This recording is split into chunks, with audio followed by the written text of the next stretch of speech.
Hi guys! So, welcome back to our channel. On this video, let's get a unboxing to our stuff for daily routine. Ayan. Handa na ba ako? So guys, nag-order ako ng waistband. Kasi lumulubo na tayo eh. Ayan. So, nag-order ako ng 2 waistband. So, eto siya.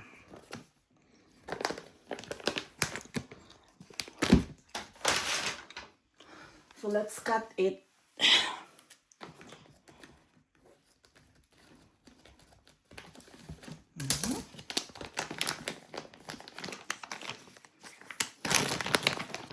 Ayan. So, ayan. So, ganito siya. So, double. Maganda siya kasi adjustable yung dito niya. Ayan. So, ito yung madadagdag sa ating daily routine. Ayan. Para naman medyo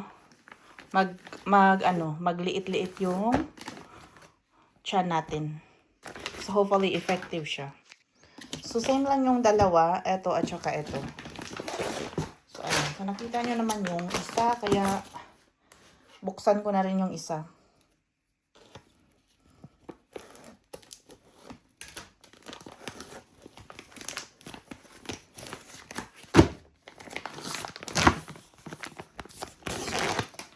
Ayan. So, same lang sila. So, ayan. Ito yung second.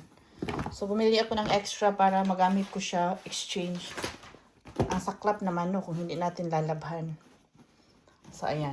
Para may extra akong magamit in case nalabhan ko yung isa. So, maganda siya kasi may support. Ito yung sa support niya.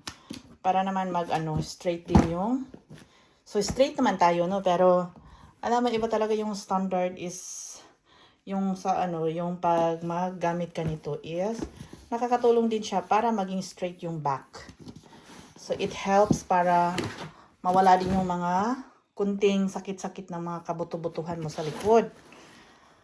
Ayan guys, so ita-try natin ito. So may binili din akong isa, pero medyo parang bakal yung sa likod niya, ang sakit. Kaya bumili ako ng ito. So ito naman is flexible siya. Maliban sa eto. So, eto medyo matigas siya pero not really like doon sa isang waistband na talagang intended yun siya for support sa likod. Eto naman is para flexible siya at breathable sa tiyan mo.